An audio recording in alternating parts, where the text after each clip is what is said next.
We're live. Hello, everyone. I'm Kate Soto. I'm the social media manager for KLWines. We are going to talk today about domestic wines, which is a huge category, but really we're going to focus on the West Coast. Still huge. But there's a lot of good stuff, a lot of good things coming out of the West Coast right now. We just released our domestic newsletter. We do this every other week. And let's see, I've got Kai Stromer, our domestic buyers coming on right now. We release the stuff that the buyers are most excited about. It's a great way to see, what's coming in, what's new, and here's Kai. So today we're just gonna go over the newsletter, some of our favorites, some of the ones that get the juices flowing. How are you doing, Kai? Good, Kate. How are you today? Good. I don't mean to rub it into any of our friends who don't live in Southern California, but it's a pretty spectacularly beautiful day outside. It has been amazing the last couple of days. Just glorious, like 73. Like spring has sprung. Yeah, it's good. It changes everybody's mood. I like the way you teed this up about get the juices flowing. Yeah, a little double entendre there. So thank you all for tuning in. We really appreciate it, and we are always happy to have some way to connect with our customers that we all miss so much. So this is our way to see you guys. And if you have questions, feel free to jump in at any time. So with that, we just wanted to sit down and talk about some of Kai's favorites. Do you want to talk about the state of the state, like what you think's going on in domestic wine? So it's nice again to do our roundup of the newsletter, which just came out. And the February newsletter, of course, is going to features exclusively wines from California, Oregon, and Washington State. So we certainly have a lot of pride in what's coming out of here. I think our message coming out of this time and place is basically that the wines from the United States of America, of course, have never been better than they are now. So what a great time to buy these wines. Vine age, understanding the soil, experience. They compete on the world's wine, at every level. So there's no better time to be drinking them now. But now we're also in a very unique situation that the marketplace that we're in, one of the tragedies of the current environment is that with so many restaurants not being available and being a pipeline for wineries to sell their wine, it makes sense that some of their stocks have backed up.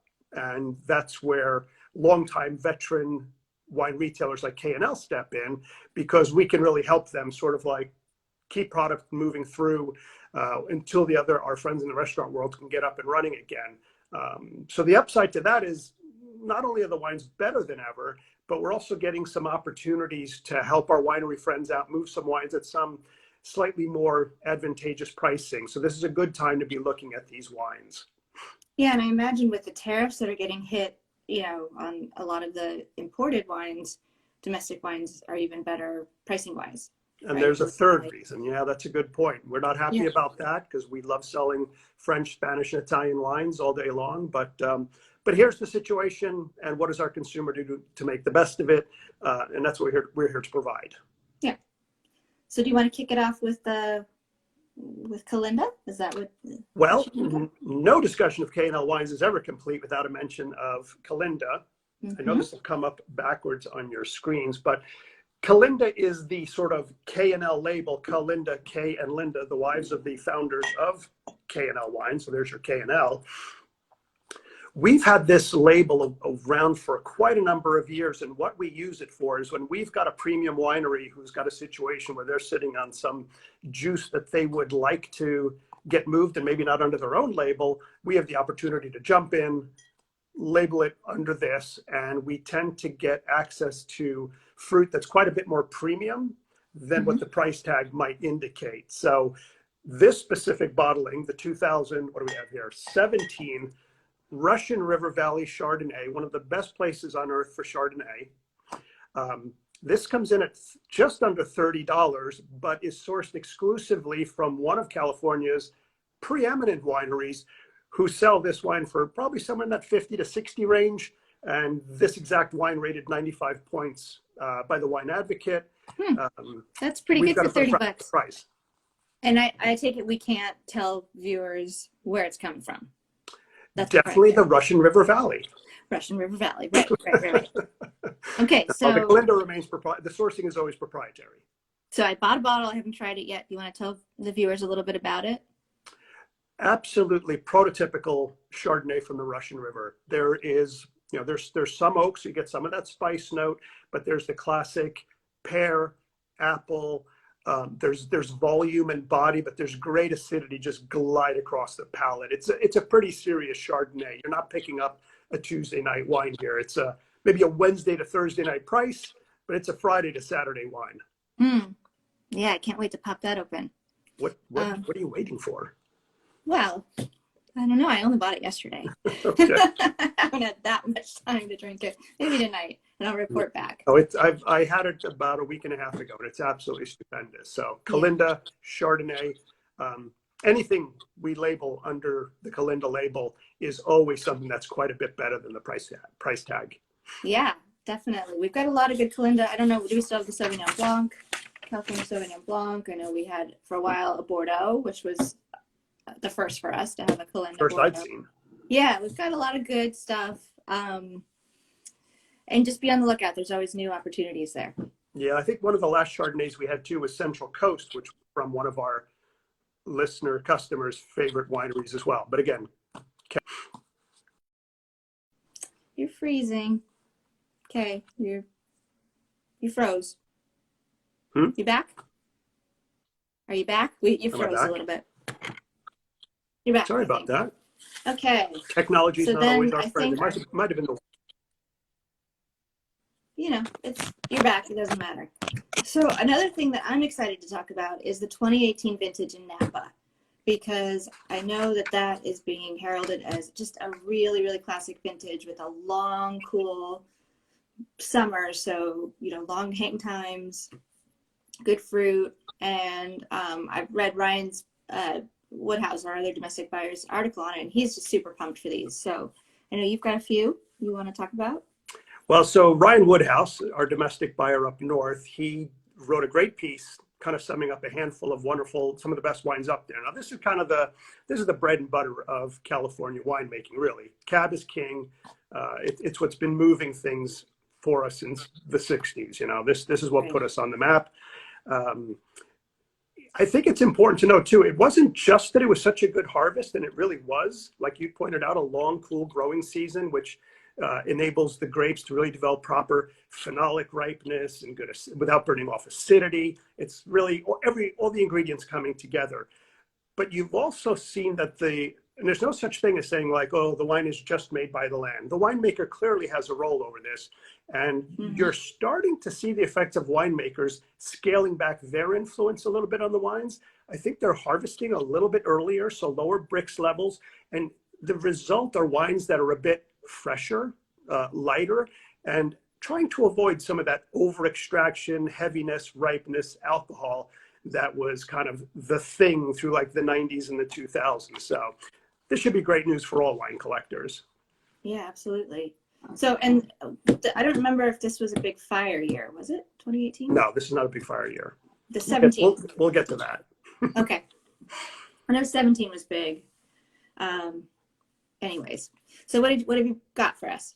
Well, there's quite a few good choices here, but I think one winery that's been around for a long time, but yet has seen sort of a resurgence of, I'm going to say popularity, because it's not a resurgence of quality. It's always been there. I remember going back my early days in the wine business when the 97 Turnbull Cabernet Sauvignon came to market. It was our number one selling wine that particular vintage. And one of the hallmarks to it is the winery is kind of next door to Opus One. So you got like a $400 wine, or you have a $40 wine. Yeah. This drink's like a $150 wine too. And Turnbull does have Cabernets at different levels that are sort of like the reserve, etc. But if you want to know what 18 Napa Valley Cabernet tastes like, this is clearly a wine you would want to turn to, because it's such a perfect example.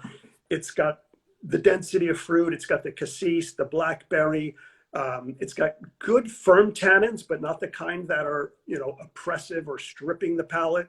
So it's really well structured. It's well integrated. With about an hour or two in decanter, it'll drink great now. You can keep it for 5-10 years, no trouble, if you prefer your wines with a little bit of evolution. Yeah, that's a great price on it. Do you know where it's coming from? Is it mountain fruit? Is it? Well, it's Oakville. So Okay. mostly you're going to be down. It's not really mountain fruit, but you're going to have some getting into benchland. Mm-hmm. And I think you could probably make the argument that the best vineyards of Napa Valley tend to be the benchland. The same is true in Burgundy. It's not so much, what's here or what's down here. It's that sort of juncture between the two of them is where much of the best vineyard sites are located, really around the world. And why is that? Is that just that it's not too cool, not getting too much cooling influence, and not too hot in the valley? It's just that sweet spot in the middle. Yeah, so those points are valid. It's also a function, I think, of what you're going to get in the soil right there. Because the steeper you go, the more it's been stripped off, and it's probably harder for the grapes to really get a firm footing. Once you get down to the flat, you've got more soil. Soil is great for tomatoes and plants, but it's not the best for making the best grapes. So sort of at that benchland right there is when you have the best blend of sort of the least amount of soil, but the right amount of, whether it's volcanic or schist or granite that's coming off the mountain, tends to be the way. That's fascinating. Thank you for that. That's so interesting. So, and you've got another Napa cab for us, right? Well, the other feature, of course, so please, page 2, read up about the classic vintage 2018s. They're really worth a look at. The wines are wonderful, and you're really going to see, again, the evolution of winemaking style. And I think that's a really important criteria to pay attention to right now. So if you like the old school Heights and Coruscant, those types of Cabernets, yeah, this is kind of where things are going, and maybe a little bit less of, Bryant family and Harlan family, which are wonderful products too, but, priced out of most people's budgets. Yeah. The other thing we're always kind of trying to figure out how to do here, of course, really everything about K&L on the great higher order is finding value-driven wine for our clients. A couple years back, we had tremendous success with 3 vintages of Liparita Cabernet, which just sold like gangbusters, like nothing I'd ever seen before. And so there you had Napa Valley designated Cabernet for $20, unheard of. Well, it was not a $20 Cabernet, but they needed to move some back stocks, and well, who are we to say no to help them out? Yeah, and we've been in the biz a long time, so we've got relationships with people, and it's pretty great that when they give us a call. And that's why you shop with retailers that have such histories, because we're dialed in. We got the connection. Yeah, absolutely. And you've got another one on the books, Emerson Brown, right? Isn't that? No, let's go to this one first. I'm gonna go to that one. Okay. Yeah. So this is the 7th, but this is like following the pace of the newsletter. So going to the next page, we were looking at finding some best buys like the Liparita Cabernet, and we came across this little product. The winery is called Silenus, and the bottling is called the Tyros. And what you basically have here is estate fruit from a family that's owned these vineyards going back to the 70s. They've historically sold to the likes of Silver Oak, Duckhorn, Robert Mondavi, big names. Now they're starting to get more and more into being estate bottled wines. And those are some wonderful Cabernets, but this is a combination of their estate as well as some sourced fruit, but all from better vineyards in Napa Valley. It's $20, $19.99. It's so good too. It is so good. Now, have you had a chance to have this one? Yeah, we went up to Big Bear in December and we brought some of this, Oh, yeah. It just was so perfect with the fire, and the wood paneling. It was perfect. It's not overly rich. I mean, it's definitely powerful, but there's elegance to it, and it's light and it's spicy. I mean, not light, it's elevated and it's spicy, lifted acidity. I liked it a lot. Where things can go wrong with like a $20 Cabernet or less is oftentimes they are not planted in the right place. You wind up with these like off vegetal notes. And I think that turns people off from Cabernet. This doesn't have any of that. Again, this is like exactly as you described it. It's full fruited. It's got nice ripe tannins that give you that sense of texture, but just kind of give it a little bit of grip. Goes great. Use hamburgers. Fireplaces. And it's been super popular with the customer base so far. We've seen a lot of repeats, and we've reordered it on several occasions. But I know you're not bringing Emerson Brown, but I did want to mention Emerson Brown because that's another Okay. one that you've got a lot of, you got a really good price on and a lot of fans for it. That's what, so, $30? So I don't have a bottle of that here to show, but so $39.99 insider K&L pricing. But what's really cool is you've got Emerson is the winemaker from Vineyard 29, which is kind of a cult Napa Valley Cabernet producer. And Brown is the viticulturalist. Both of them UC Davis trained. They've worked together for 10 plus years at Vineyard 29. They totally know what they're doing. And they're sourcing fruit from both Vineyard 29. And if you remember the old Arajo wines, which were $200 to $300, the Barton Daphne Arajo, they sold their property to the same owners of Chateau Latour. So that's now French owned. It's just called Isley Vineyard. Easily one of California's most historic vineyards. But the Arajos moved on, bought some other land. They've got 2 vineyards. And I know the story sounds convoluted, but one of their Barton Daphne's vineyards is half of this wine, and the other half is Vineyard 29. So we sold the truck. That. It's a good thing we have these stocks. Yeah. We sold a truckload of the 2016. Now we've got the 17, and as soon as it landed, it just took off. People had already put into the system, alert me when that shows up. So it's been a real proud favorite. All right. Do you want to move on to a little bit of Syrah? Syrah is a controversial topic, don't you think? Yeah, I have been in the wine industry for about 10 years. And the way that I sort of learned everything, aside from my mentor and everything, was reading the wine Bible. And I remember way back when they said Syrah was going to be the next big thing. Yeah. And I think we talked about Karen McNeil. Yeah. And we've been kind of waiting for it. And I think some people have a lot of success with it, but it hasn't really caught on with the consumers, right? So what do you think? I mean, when we talked about it, you said maybe this is it. Maybe this is the moment when Syrah is really finding its footing. Well, I'm sure it's true because I've been saying it for 20 years and it still hasn't. Yeah. So listen, we don't have to beat the drum on this one, but we're going to tell you what's going on here. Like, if you think about it, Syrah's prototype is the Northern Rhone, Côte Rôtie, Hermitage. People know these words maybe, but maybe it seems a little esoteric. Those are some of the greatest wines on earth, but a very small fan base. Yeah. Syrah has suffered the same indignity here because it's just not so well known. But I've always said anyone who loves like big red wines should love Syrah because unlike Cabernet, they tend to not be as tannic, so you can drink them much more easily in their youth, but they'll age very well.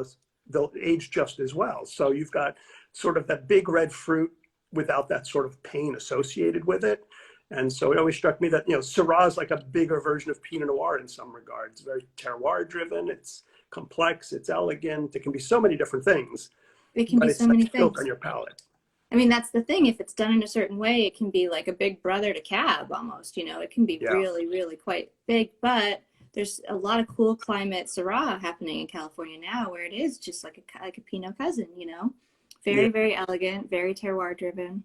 I think what went wrong for Syrah as well is a lot of the people who made Syrah had never tasted the benchmark Syrahs of France. So they wound up making big red, kind of tasty wines, but they kind of lacked character other than they were big red and tasty. And maybe so people weren't able to identify what is this and why do I need it? So, but over time we've gotten to a place where, you know, we can find those producers who really know what they're doing. So who did you bring today? Well, one of my, I apologize for being ignorant of this producer up until sometime last year, but Day Wines out of Oregon, beautiful little label. This is a woman by the name of Brianna. She makes a few different Syrah-based reds. The Hock and the Deuce really caught my attention because I tasted it at a supplier's tasting event sometime last year. And by the way, this is from Applegate Valley in Southern Oregon. It's also an interesting co-ferment blend of 80% 80% Syrah, and then the rest is 20% Viognier, that happens It's a over lot of to Viognier. some extent, but not an 80-20. 20 is a huge amount of white wine to go in here. It's usually like 3%, right? 3 to 5, yeah. Yeah. But I read a review of this wine by John Gilman, who I think is arguably the best wine critic out there. He's certainly the best wine critic writer. He never writes for attention. He just says straight out what's on his mind. And he went off on this wine, how amazing he thought it was and how much he thought it reminded him of like the great Corotis of northern France, the Northern Rhone River. So it really kind of sparked, I got to pay more attention to this. And so I've fallen in love with this producer. Let's see here. What kind of tariff are we getting on this one? $27.99. So under $30 for it's cheaper than Cote Rôtie. World sure. class. A little cheaper than Cote Rôtie. No offense to my friends over there, but Day Wines by Brianna is absolutely just stunning. It's got all that Syrah kind of smoky meat. There's the blueberry. There's the dark spice notes. It's robust, but it's light at the same time. I mean, it's full body, but it just kind of glides across the palate. Very impressed by what she's doing, and that to me is a winery to watch. Are you getting a lot of floral notes on it because of the Viognier? I mean, absolutely. Yeah, great point. Yeah. What can you tell us about Viognier adding to Syrah? What can I tell you? Yeah. Oh, well, just that. I mean, that Syrah already has floral notes, so you add some aromatic, white juice in there, and you're going to get, perfumey flower garden maybe. So when you get it into the glass, there's just so much lift and perfume coming out that created by the Viognier, to your point, and that's important to point out. Yeah, and by the way, I see Mr. Blake just joined us. I'm gonna wave to that guy. I remember that guy. I remember that guy. Okay, while we're taking a pause, anybody out there want to ask any questions or chime in on what they're loving from California, Oregon, or Washington right now? Nope. Okay. No, they just want to hear us talk, Kate. Yeah. And we're gonna. You've got so much to say. Well, okay, we're going to stay with Syrah. So that was kind of a little bit of a value-driven overachiever. And now I'm going to go to one of the greatest vineyards in California. It's on the Central Coast, and everyone has about 3 seconds to guess what it is. Oh, nobody did, so I'm going to tell you what it is. It's the Nacido vineyard. And so the Millers planted this vineyard back in the 70s, I think 76. The oldest block is the X block. And so we got a very tiny allocation of their VXO Reserve Syrah. This is as good as anything made, period. They took the absolute oldest, best parcel in their best vineyard to bottle this. It's not inexpensive, but we have a little bit of a special price on it, which kind of helps matters as well. It's $100 at the winery, and I'd say well-deserved because the world's greatest wines cost money, but we've got it for about 3/4 of that price. So there's very little of it, and we bought every bottle we could get, and it will be gone. And this is something that either goes in your cellar. Make sure people can really see this. It's a beautiful bottle. Is it? It's 2018. What year is that? It is the 16. 16. Yeah. 16. Okay. So if you're going to drink it now, and I love drinking wines now. You don't have to age wine. I'm going back to my cellar and tasting all these old wines, but a lot of them just didn't hold up, and it's kind of a bummer. But that's how you learn. If you want to drink your wines young, that's where the fruit is. Decant them 1-2 hours. Don't be afraid to do that before your dinner's ready. And this is absolutely stunning. To put your nose in the glass is just going to be an explosion of aromatics, perfume, the flavor on the palate. There's so much going on here. You tell yourself, even if you spend $75, $79 on this, you're going to be like, holy cow, I should have paid more. It's just that good. And if you want to stick it in your cellar, when do you think it's going to hit its happy place? Probably a 10-year window before I would. If you want to taste evolution, I don't think it's going to budge for 10 years. So maybe that's when it'll start peaking out. So the important thing to keep in mind is if you're going to age wine, you've got to ask yourself, why? Because I've seen people age wine and taste it later and go, ugh, I liked it better when I bought it young. the fruit's going to mitigate, and you're going to develop all these like secondary characteristics of truffles and earth and umami. That's what's going to happen. So if you prefer the big, bold, ripe, fruity stuff, drink them young. No reason you know, I haven't tasted a lot of aged Syrah. So as you were talking, I was trying to think of what characteristics Syrah takes on with age. So I get you're saying more earthy tones. You'll see more of that kind of that meaty sanguine character comes out. You'll notice more of kind of a truffly, earthy, mushroomy aspect. And, you know, if you like that, it just blows your mind, and it just kind of takes you to a different place, stops time. Yeah, well, there you go. So that's one for the cellar. The XO, $79.99, and the wine critics loved it too. You know, it's interesting. I think the wine critics are becoming slightly less. You know, of course, we look at them, we pay attention to it, but I think they're becoming less and less critical in terms of finding what are the great wines of California. Because nowadays, you throw a rock, if you're looking at a better winery, you're going to hit a better bottle of wine. So it's making it a lot easier for the consumer. But this wine was extremely well rated, to say the least. Well, so. Yeah, I mean, I think there's just there's so many critics out there now, and so many different voices, and they all have different opinions. And I think just follow your gut, or find a retailer you trust, and find the retailer you trust. We've been saying that for as long as there have been retailers. I like the fact that there's lots more critics out now. I don't think it was healthy that we had 1 to 2 voices driving what was going on. I don't think that's healthy in any environment. Right. So the secret is to find out, if you do like to read the wine press, find out who likes wines that you like, so you know that their opinion is relevant, because this is all taste. It's not, you know, it's objective in that the quality is there, but it's subjective in term, but do you like it? Yeah, exactly. Like people who like older aged wines, it's a very different category than new, bold with firm tannins kind of young wine. So, you got to drink a lot of wine to figure out where you fall on the spectrum. That's very good advice, and we'll help you with that. It would really be a bummer to age a wine for 10 years and find out, oh, I liked it better when I bought it. Yeah. You've been lugging that thing around with you. What else? Where are we at now? So we got our Syrah. Did you bring the Galerie? I did. Latro? Okay. Yes. Want to talk about Knights Valley? One of my favorite cab finds of, I think we came across the Galerie either late last year or early this year. It's probably late last year. Here we have Gianna Kelly, brilliant winemaker. She worked at La Coya. She worked at Cardinale. These are wines that sell for $150 to $350 a bottle. She's off running a project up in the Knights Valley. The Knights Valley is just due north of Calistoga, Napa Valley. It's still Napa County. Knights Valley is probably most famous for Beringer have their Knights Valley Cabernet, which is a very popular wine across the country.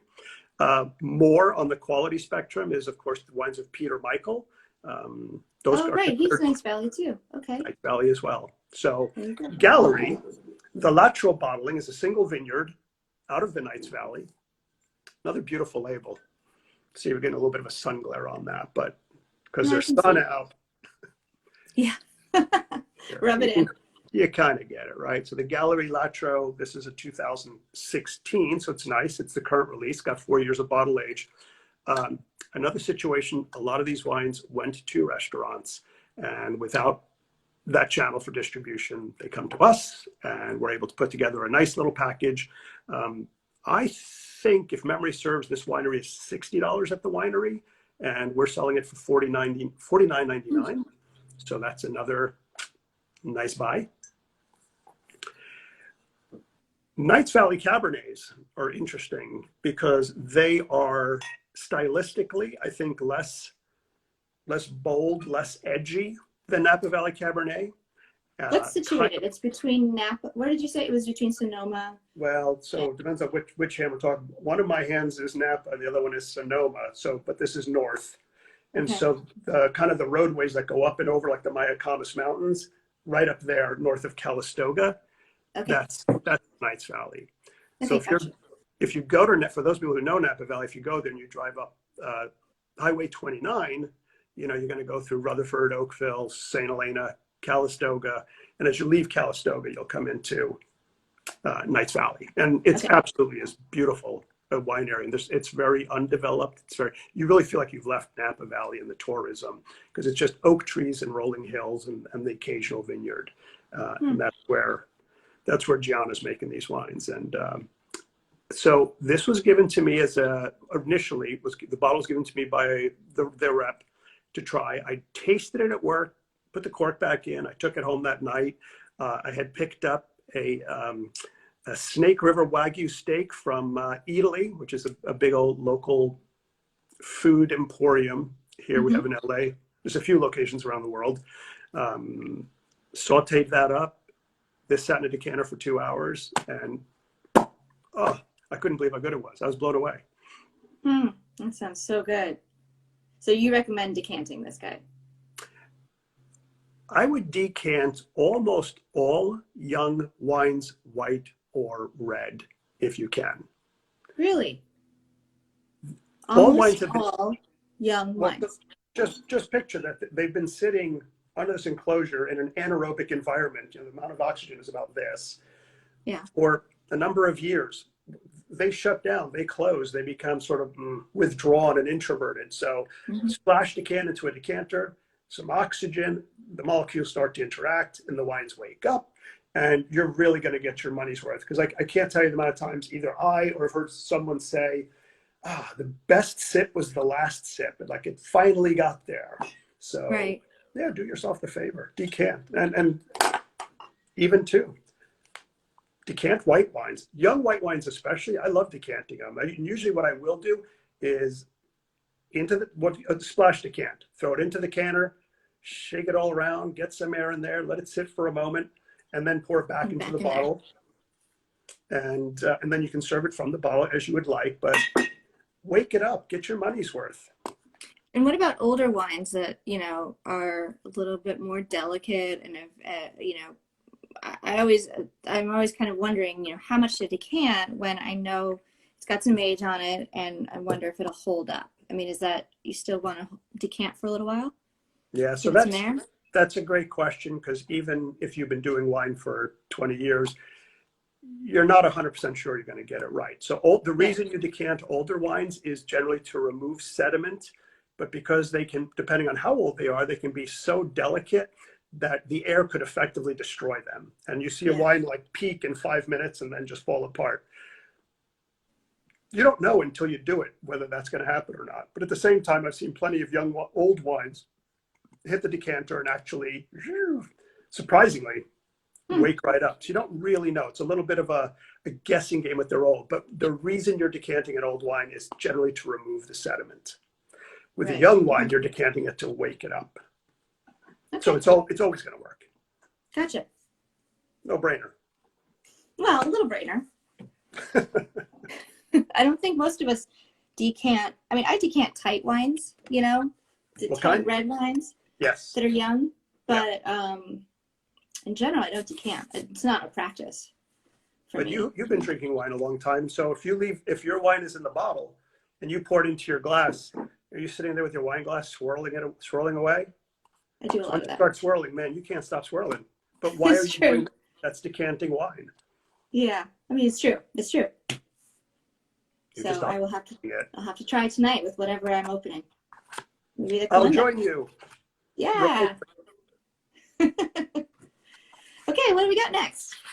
Yeah, I'm excited now. Oregon. So another feature very well selected by our domestic buyer from the north, Ryan Woodhouse. He decided to do an entire page feature on Arterberry Marsh. And it's kind of funny that, like, for as amazing, great, wonderful wines that they make and how long they've been around, that they are not a household name in the world of Oregon winemaking. They've been doing it long. I think their vineyard is the 5th oldest in all of Oregon, but yet nobody seems to know them. And even I wasn't wildly familiar with them until a few years ago. And then last year I had the privilege, before the shutdown, to go up there and spend a day with them. So we have. It's two families that married together. Arterberry Marsh, Mm-hmm. pretty classic looking label here. Dundee Hills.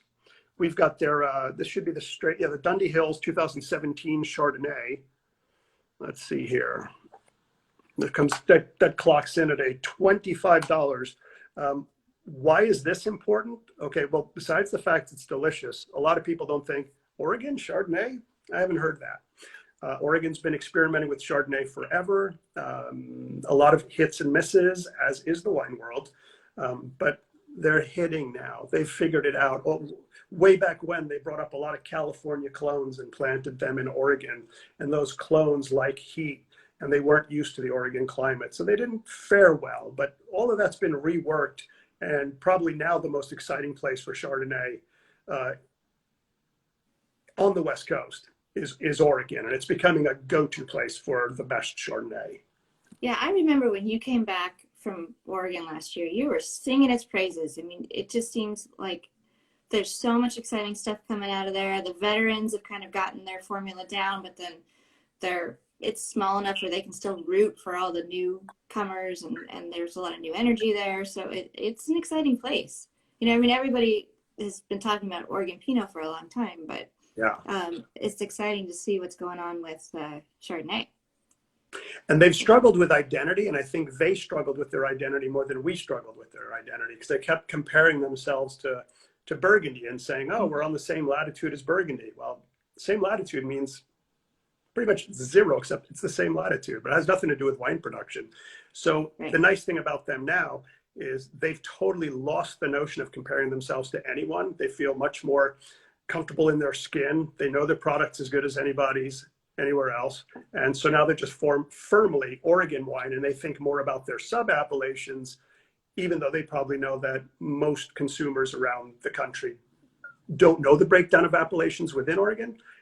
It's not super important, but if you know a handful of good producers, there's nowhere you're going to go wrong. You'll be blown away by how good this Chardonnay is. And it's got lively acidity, it's got brightness, it's got old vine fruit. It just fires on all cylinders, and it's yeah, that's what I was going to ask. I mean, I know it's not fair to to sort of categorize all of Oregon Chardonnay in a way, but if you could, what would you say the style is up there? So what I'm not going to do is compare it to Burgundy, because that's what everybody would do. But let's accept a certain fact. When good white Burgundy is on, it is the best Chardonnay on earth, but it is also a very distinctive style, and it's not necessarily for everyone. The commonality that they do have with Burgundy is it tends to be a cooler climate, and they get more rain than we do. So there's a little bit of variable vintages. The wines will be less opulent. They won't be quite as heavy bodied. So if you like that really full-blown extracted, weighty Chardonnay, maybe this isn't it. But they don't lack in intensity. There's so much flavor coming at you, but it's kind of more in a zesty manner than it is a weighty, heavy fruit-driven manner. So it's refreshing. As is true of their Pinot. I mean, I think of their Pinot as being super aromatic, super, fruit and brightness and acidity, but not that sort of glycerol on the palate. They're sort of elegant, and so yeah, that makes sense. That's what the glycerol is a good point. That sort of that texture, or the alcohol leaves that sort of you feel the texture of the liquid. Yeah, the ripeness of the fruit and everything.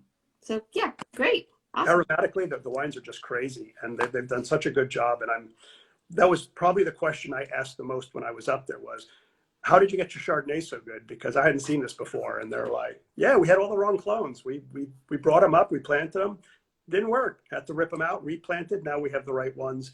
This is better suited for our environment. And that's, if you're a winemaker, you're a farmer, and you've got 1 year to sort of get a thing right.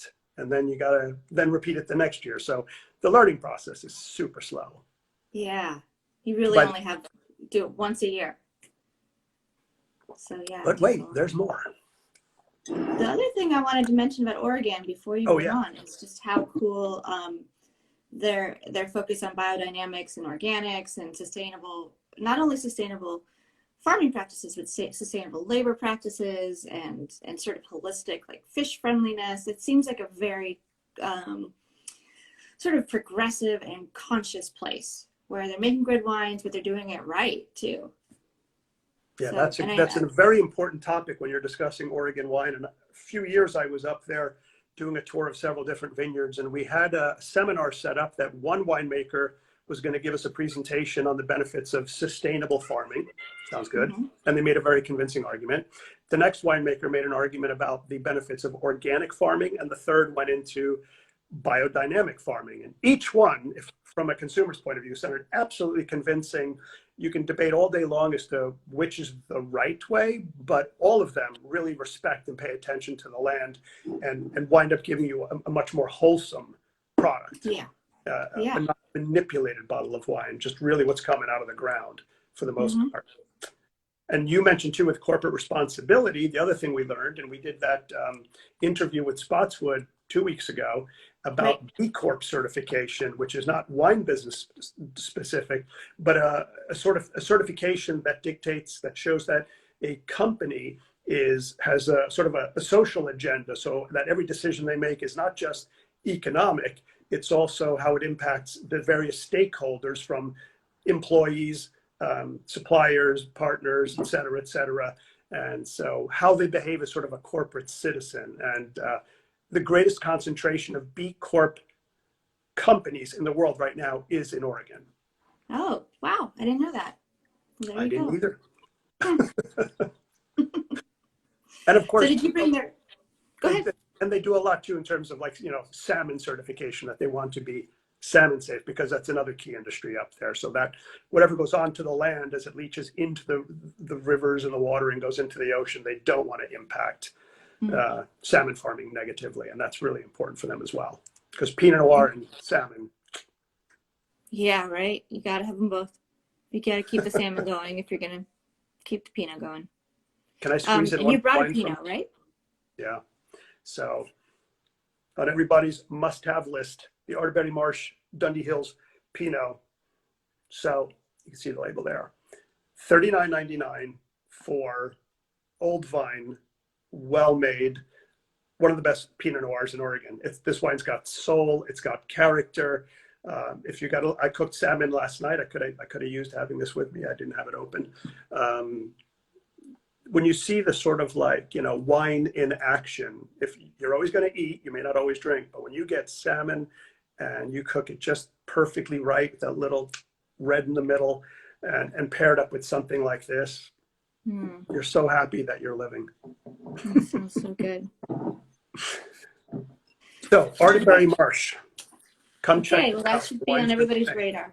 That's page 6 of our newsletter if you want to read up about them. And Brother Ryan up there did a great piece on them. Although I will say, the picture in the middle, that's mine from my visit last year. I recognized it, actually. I just looked through your pictures to see what you could put up. You could see the amount of wines we tasted while we were there. Yeah. I was not driving. And we spit. We're professionals. We spit. We spit. That's right. Are we moving on to Ilaria? So I think this is a nice way to tee up one of our upcoming Instagram lives. There's going to be an interview with Anna Monticelli, who's going to be happy to join us. I've been tasting these wines. So I didn't necessarily know Annie Monticelli, but I became introduced a few years ago to the wines of Ilaria. Didn't really know much about them. I just knew that when I tasted them, I was very impressed by the quality, the structure, classically old school style wines from Napa Valley. Then about a month or two ago, I was given a set of samples by a supplier. I tasted through them and I actually asked the question, what's the thread that unites all these wines? And he's like, oh, Annie makes all of those wines. So not only the Ilaria, which is their estate bottled wines, but they've got a couple other labels actually coming out of Italy and California where they sort, because so Annie's husband, Marco, he's from Italy. He's from Italy. He's an Italian winemaker, but now lives here and works with her on this. So she's in Napa. That's her home base. She is in Napa. Yes, she's of Italian origin. She's American origin of Italian descent. But anyway, so I just really got impressed by what is this woman doing? Like, I love her wines, and so I picked out sort of a quirky little number. First of all, the Merlot that we bought for her, and nobody buys Merlot anymore, became our best-selling Merlot because I think we convinced, when the stores were open, we convinced people to buy them, and they tasted them, and they came back and said, if that's what Merlot tastes like, I want to drink Merlot every day. And that reminds me, we should still do our Merlot Instagram, because we need people to be trying it again. It's so good. There's so much. We're going to round up the best producers, and we're going to go through them. So we carried the Merlot, then we moved on to the Cabernet, and then I was like, no, Malbec from Napa Valley, I do not need. And usual, the supplier says, just shut up and taste it. And I did. I may not have shut up, but I tasted it, and I fell in love with it. And it's 80% Malbec, and it's 20% Cab. I think that's the ratio. The wine drinks like a big structured red wine from Napa Valley. If this is how all these wines were made, this would be a category of wine. It's so impressive. It's not on the cheap side for, you know, a bottle of red wine. It's $35, but for Napa Valley fruit of this quality, yeah, 35. What about this? Is this one that you would drink today, or is this one that you'd stick away? I think, well, since all of her wines are made in that more sort of 70s traditional style of winemaking, they're good on release. They need some air to wake them up. But I would also say that if you want to age them, they've got that perfect structure that just holds, and then delivers like the fruit, delivers like a chariot, the fruit into the future. And so, boy, I've become a fan. That sounds like that would have been good with your steak too. Oh yeah. Let's open it right now. Can we do that? Yeah. You can open it? No, the afternoon I'm working. Oh. I won't tell. These guys won't tell. 7 o'clock. Okay. Then we'll do happy hour. The other thing from Annie Monticelli, we'll just touch on it real quickly today, and I don't have it with me, is her Tether Napa Valley Chard. They source fruit from the Oak Knoll district, which is southern Napa Valley, and from Carneros, from wineries that, like the Kalinda, they source it from sources that remains quiet. But I do know that the vineyard on the Carneros side is one of the most famous producers, growers of fruit in that area. And that's 50% of that bottle. That producer's wine, Chardonnay, sells for $60 a bottle, whereas the Tether Chardonnay is $28.99. Yeah, $28.99. And I know when I tasted it several weeks ago, as soon as it hit my lips, I was just kind of like, wow, this is so delicious. So good. That sounds good. You've sold me. I can't wait to try it. Oh, I'm so excited. I can't wait till 7 at this point. Yeah. Well, 7, you know, what about 5? In my house, it's 4. 4 o'clock, I think. You should. Once the quarantine is lifted, we can come over and have some beverages. Yeah. Yeah, absolutely. Well, once the quarantine is lifted, we can see you guys again too. So thank you. This is our lineup. Thank you all for joining us. Anything else you want to add? What's up next? Well, we've got Greg St. Clair on tomorrow at 3.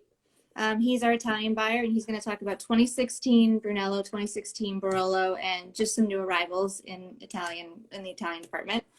We've got Clyde Beffa, who's our owner, co-owner, and Bordeaux guru. He just loves Bordeaux. He's really the driving force behind our wine selection. So he's coming on for happy hour on Friday at 5. And he's going to talk about 2018 Bordeaux, which is new release.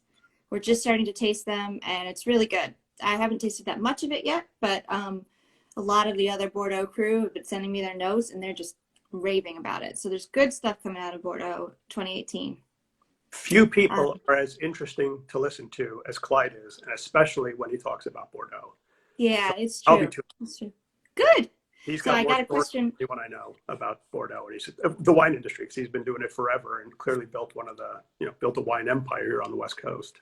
Well, I see a really interesting question. If I could answer that one, yeah. It said, if I could buy just one bottle from today's lineup, what would you suggest? That's a fun question. I think that's a really hard one to answer, because I don't think there's a wrong answer. But I'll say, just for me, what if I'm going to take one of these and open it tonight and have it with dinner? I'm probably going to go with the Arterberry Marsh Old Vines Pinot Noir. So if you're a Pinot Noir enthusiast, go here. Yeah. It's worth every nickel, no question. If Pinot Noir is not your bag, the Ilaria Malbec but don't think of the Malbecs you've tried from Argentina, because it's really not very reminiscent of that style. And I like that style, but it's very sleek, elegant, kind of, there's just kind of a high-toned fruit, but I always sometimes feel it misses some soul and some body sometimes. This has got so much like muscle and structure. It's just absolutely redefines a category. Is it more like a Cahors, or would it be just its own category? So that's a great question. Of course, Cahors being kind of the like epicenter of Malbec production in France. Yeah, so they're a little bit more earthy, deeper, richer, a little bit more structured. I think you get California fruit, which is yummy.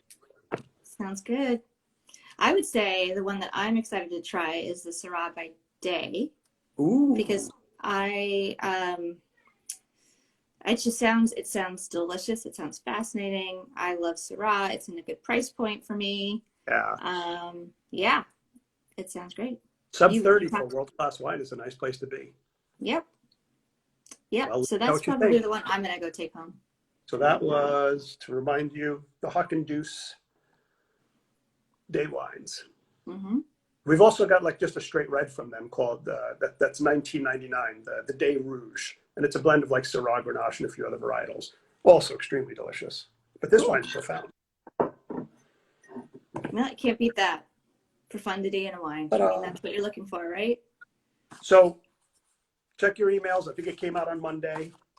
February newsletter, domestic wines. There's a lot of good news in here. And I just want to extend the offer. If anybody has questions, if anybody has ideas for live shows that they want to see, burning questions that would make a fun conversation, please send me a PM. We're totally open to chatting with you. We miss you all. So we're here. We're here for you. And one more thing, I think we've said that 5 times now. We're going to do that upcoming episode on decanting and corkscrews. Yes. So we're going to touch on. We want to talk a little bit about what to do with older bottles, how to decant them properly without, with gently taking out the cork, how to remove the sediment, all that. So we'll schedule that soon. Drinking wine is difficult. We got a lot of people come to the store back in the day. They'd say, the wine's corked. I took my corkscrew, I drove it in, I tried to yank it out, and it just broke in there, and I don't know what to do. And it's like, if a wine is more than 10 years old, that cork is starting to kind of deteriorate. Yeah. Be gentle with your corks, and we're going to teach you the right way to open an old wine. And we're going to teach you to love Merlot again. We're going to do that sometime too, right? Yes, we are. Mark our words. Well, thank you, guys. Nice to see you. Thanks, Kate. Bye. Thanks, fans.